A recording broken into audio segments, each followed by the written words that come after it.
to Media Melanie Talks TV. I'm Melanie, and today I'm back to talk about Severance Season 2, Episode 2, Goodbye, Mrs. Selvig. We are coming off the heels of Hello, Miss Cobel.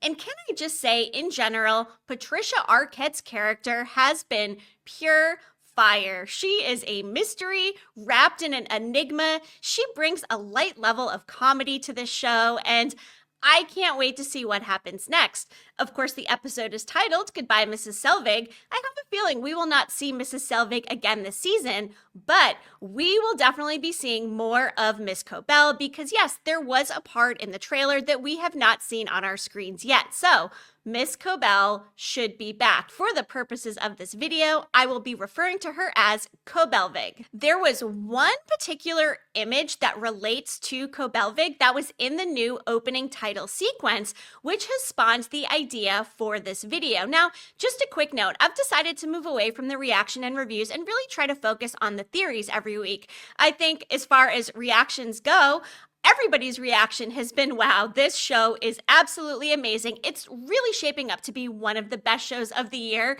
and it's only January. Because I think each episode is going to be even better than the last one, I am really going to dig into the theories moving forward. And again, in this new opening sequence, which is pure, creative, artistic fire, there was something there that really stuck out to me. I will get more into that, but before we do, please go ahead and hit that subscribe button. If you enjoy twisty shows like Severance, you might enjoy some of the other darker shows I'm covering, including Dexter Original Sin. I will also cover Dexter Resurrection this summer, The Hunting Party on NBC. I will be doing School Spirits on Paramount Plus, along with Paradise, a new one on Hulu by Dan Fogelman. And then, of course, in February, The White Lotus. So much good TV this year, so stick with me for all of my TV talk. Now, just in general, Cobelvig seems like she is a dedicated Lumon employee. I mean, she was the one that essentially notified them about the innies being out in the outside world, and she didn't have to. She was fired, but there is definitely more to this character. And the thing I mentioned that stuck out to me in this new opening sequence, did you notice what looks like Cobelvig's car crashed into a cold body of water, potentially a cold harbor? Could Cobelvig be the epicenter of the cold harbor build that is Miss Casey? And if so, why?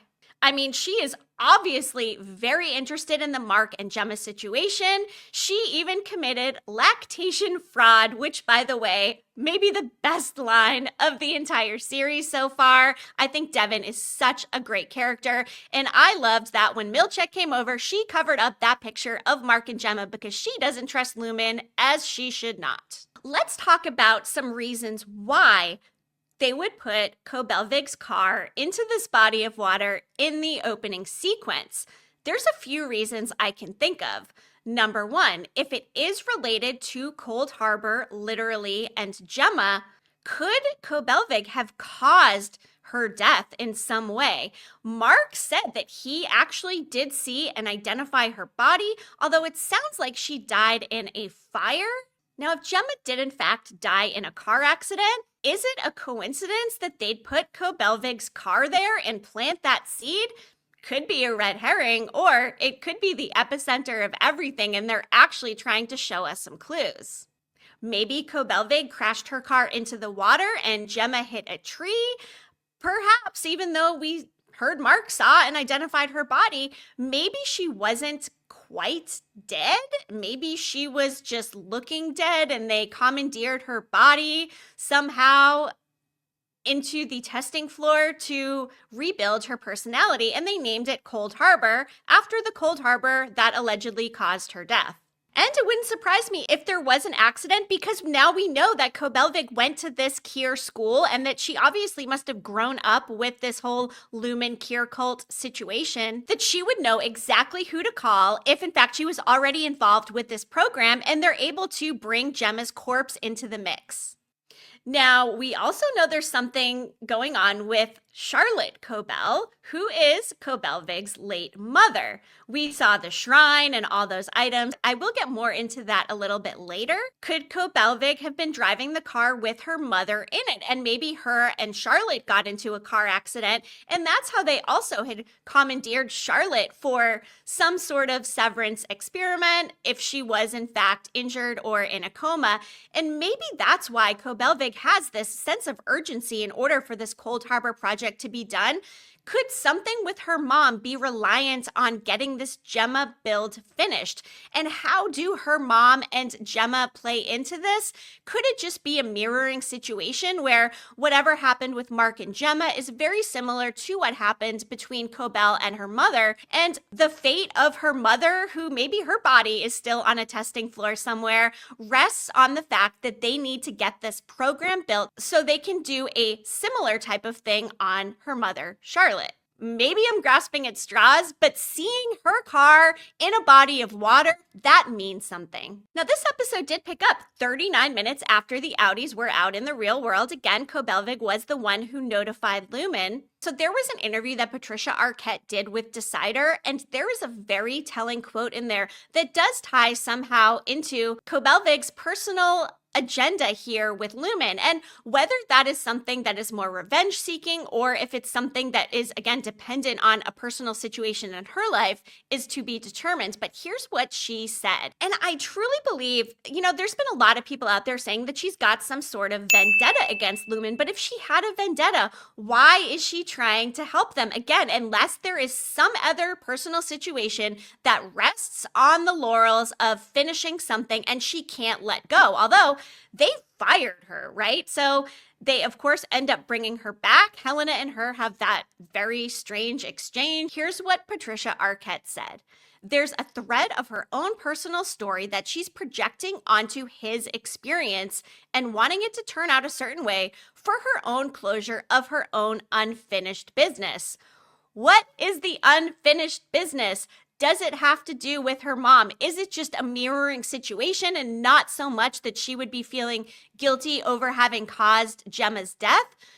Something that really got me was, why did she go into Mark's basement and take that candle before and bring it into the wellness session with Mark and Miss Casey? Why does she want him to remember him so bad? Does it tie into her own severed status? It seems as though she is an unsevered individual because she's aware of Lumon and the happenings, both in the inside and the outside world. But why have the two names? Why have an alias? You don't need to call yourself Mrs. Selvig if your neighbor Mark doesn't even know you, unless she's trying to test this theory and perhaps her mom is stuck on a testing floor somewhere and she wants to break through to her. But that doesn't really track either, because obviously Cobelvig would have had access to her and the testing floor. I mean, right? Is this just a personal guilt or a personal grief situation that she is trying to overcome and really doesn't have a direct connection, but instead kind of a secondary arm of something? I'm just really not sure, but I am trying so hard to connect these dots. After the incident where the innies were in the outside world, those 39 minutes, they end up firing Dylan, they fire Irving. Helena obviously is a different situation, although she does end up agreeing to go back, although begrudgingly after Drummond, the henchman security guy, gives her this look like, hey, you're going back there. Still to be determined whether she is back in there as Helena or Helly, because really, in a way, I think that Helena was jealous watching that footage of her kissing Mark, and I kind of think she wants in on that a little bit, because she's probably jealous and really lacks any personal connection in her real life, judging by her super ice queen cold demeanor. I mean, she's almost robotic. When it ends up that Mark finally sees his neighbor Cobelvig again, she's packing up her house and she's leaving in her car. Yes, the same car in that opening title sequence that we see partially submerged in water. They have a dialogue exchange, which is very telling. Mark says to her, "Who are you? I trusted you. I told you what I'd gone through these past 2 years. You were in my house. I ate your shitty fucking cookies." To which Cobel says, "I thought you were quitting. They convinced you to stay? Was a pineapple involved? You're so easy to sway." That last statement, "you're so easy to sway." If in fact Cobelvig was somehow involved in commandeering Gemma's body, Could she have been the one to onboard Mark? Is that why she has this really creepy interest in him? I don't think it has anything to do with the erotic throuple that Milkshake mentioned. And yes, I think I'm just going to call him Milkshake from now on, so get used to that. But what if she did bring Mark into the fold? What if she did recruit him to this program that she was put in charge of? And maybe the vested interest in him finishing is more, I don't know, they get some sort of bonus or compensation when their team finishes things. But again, why the two names? I mean, the whole show is about duality. I understand that. But there was just no need for her to adopt this alias in the outside world. And furthering this exchange, Mark asks her what she does know about Gemma. And in that moment, it looks like she most definitely knows something and she wants to tell him. It's almost like she's gone through the same exact thing herself and she wants to spare Mark the grief. You know what? She doesn't. Instead, she yells, she beeps, and she drives off. We will likely be seeing Miss Cobel again this season, but goodbye, Mrs. Selvig, as the title implies. And also, what's the deal with all the pineapple mentions? They had the pineapple bobbing mention in the last episode. They had Motorcycle Milkshake here delivering fruit baskets with pineapples in them. I mean, what is the deal with the pineapples? Let's get into Mrs. Selvig's shrine that we had seen in season 1. After she was fired from Lumon, however, she did end up trashing that shrine, but there were some pretty telling items in there. We had a framed photo of Keir Egan, a mask, multiple diplomas, a ticket to the 7th annual Carnival, some other company-related items, a photo of a young girl who I would imagine is Harmony Cobel in front of Myrtle Egan's School for Girls. We also had the most interesting thing here that has spawned all of these theories about Cobelvig in the first place: a hospital bracelet and a breathing tube.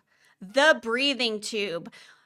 It must tie into her mother, given the hospital bracelet with the name Charlotte Cobel on it. Was her mother hospitalized for some other medical condition and Lumon just happened to have the means in order to treat her, and Harmony was somehow indebted to Lumon for saving her mother? Or did Lumon and whatever technology or procedure or whatever that her mother had gone through, did she end up dying because of it? And there is a little bit of a vengeance arc going on here. Again, I can't buy into the vengeance part of it because why else would she have contacted Lumon and tell them about the innies being in the outside world with the overtime contingency? I mean, obviously it makes sense that she wants to get back into Lumon, back in their good graces, so she essentially tattletales, and you know what? It does end up working. Or does it? Because what Helena offers her seems to be a little bit on the side of BS, if you ask me. She's obviously looking for some sort of closure or resolution. I mean, Patricia Arquette said it herself. It's got to have to do with her mother, and there's got to be a connection with her mother's situation and Mark and Gemma's. Otherwise, there is no way she would be so obsessed with him because, again, it has nothing to do with an erotic throuple, just nothing at all. That is milkshake nonsense. Now, another option is maybe her mom was an early candidate for Severance and something went wrong, and maybe she didn't die. Maybe they actually kept her alive with this breathing tube in a comatose situation and realized that they couldn't save her. Could they have, this is going to sound crazy, but I don't know, cryogenically frozen her? And that is why Cobelvig is so intent on getting this Cold Harbor situation done, because Miss Casey is going to be the first build that really makes this impact in Lumon's technology, where they can actually take a body and rebuild its personality and train it with some AI algorithm, or maybe not AI, but this MDR department who's taking these numbers and assigning them. You know, I watched Matt and Jess TV's video. I think it was either last week or the week before. By the way, they've got great content. I love them. But Matt said something about personality markers. And I'm thinking, okay, these numbers could tie into the personality markers. And it is programming her emotions. I think that makes a lot of sense. Does that mean that Cobelvig is waiting for her mother to be the next one to rise? And let's say her mother is older and aged.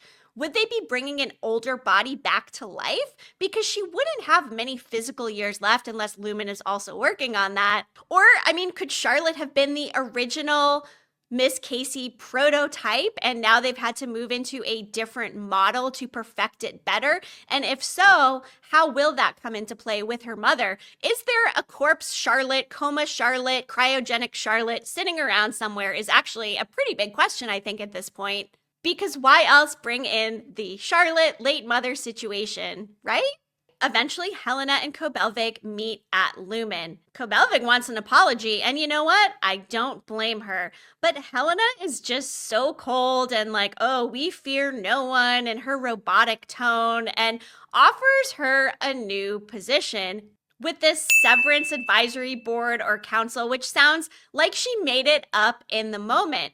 Is this more damage control and PR because they don't want Cobelvig out there in the world letting their secrets out? I mean, odds are she probably wouldn't be able to get another job anyway after what we saw with Dylan and how poorly his job interview went and the discrimination that people associated with Lumon face. I would imagine whether you're severed or unsevered, just having that unsavory relationship with Lumon in general seems like people frown upon that in this strange world that they're living in, by the way, with the weird names like Rickon and Rebecca. The fact that they have dinner parties with no actual dinner, even though this isn't necessarily like a post-apocalyptic dystopian show, it sure feels like this world is very disconnected from the real world. They live in a state that is abbreviated PE. I mean, that's not even a real state. At one point they say, I believe it's 209 countries where Lumon is represented, but there's actually not even that many countries in the world. So is this just a big made-up world? But back to Cobelvig. I mean, is she going to take this role that Helena is offering her? If I was her, I'd be like, nope, thanks, peace out. But again, if there is some sort of personal business that is left undone, obviously she's going to stay the course. But what does this new role mean? Will it be in the same building, or will they relocate her somewhere entirely? Because I can't imagine they were very happy their employee was committing lactation fraud, adopted a whole nother identity to go and interact with one of the Lumon employees in the outside world, which seems to me like this was definitely not approved. There was another image in this new opening title sequence, Harmony and this book. Why make her this big, giant figurehead in these brand new, very expensive and gorgeous opening title sequence? I mean, if she's not at the crux of the show, then there is no other reason why they would put her in there so prominently. Now, let's also just touch upon nomenclature here and the name Harmony itself. Harmony does have a couple of different meanings. In psychology, it is a state of inner peace, balance, and calmness. It can also refer to feeling in tune with the world. Okay? Harmony in music is the sound created when two or more notes are played simultaneously. It can also refer to the structure of music, including how notes are grouped into chords. If your name is Harmony Cobel, you would imagine a very united front, a united personality, a person who knows themselves, right? No, very wrong. The duality is represented so hardcore between Harmony Cobel and Mrs. Selvig. And to my knowledge, I don't believe we've had Mrs. Selvig's first name given to us yet. I might have missed it. If so, please drop it in the comments and let me know. But Selvig, the word, is an Old Norse word selja, meaning willow or seal, and bay inlet. Bay inlet? Is that referring to a body of water, potentially? A cold harbor? Is Cobelvig at the center of this cold harbor? And is there more of a tie to Gemma than we already know? I think there absolutely has to be. The clues are telling us that between what they're showing us in the opening title sequence to her bizarre behavior, to the fact that Helena is putting her in this other position, which who knows where that is or what that is. They're obviously not going to kill her off because, again, we will see her again this season based on what we saw in the trailer. But it seems like they're just kind of messing with us with the names, right? I mean, there is nothing harmonious about this character at all. She is split in half, and even though she's likely not a severed person, it sure seems like she has a lot of the hallmarks of one. And the poor woman doesn't feel valued. I mean, she even said for Helena, she's here for the contrition. She asked for the apology. She knows that she kind of got played and they're just trying to placate her. So it will be very interesting to see exactly what Cobelvig's next steps are. I can't imagine she's very happy with Milkshake taking over her job either, right? So We will see if it ends up being more of a vengeance thing, if there is a medical tie-in to her mother that is resting upon Gemma and the completion of the Cold Harbor project. What do you think? Do you think Cobelvig is more tied into this than we know? I mean, obviously she has to be, but tell me your theories. Am I onto something? Am I completely crazy? I would love for you to drop a comment and let me know. And again, I'm changing up the way I'm doing my Severance videos. I'm not doing straight up reactions and reviews. I'm really going to try to dig into some of these theories. So if you've got a theory that's just burning a hole in your pocket, tell me. I would love to look more into it, try to connect some dots, and maybe cover it here, of course, with your approval. And again, I'm covering a lot of other really solid shows right now, so please go ahead and hit that subscribe button so you can catch all of my TV talk here in 2025 and beyond. Thank you so much for tuning in. I really appreciate it, and I'll be back next week with my next Severance theory. Media Melanie, clicking off.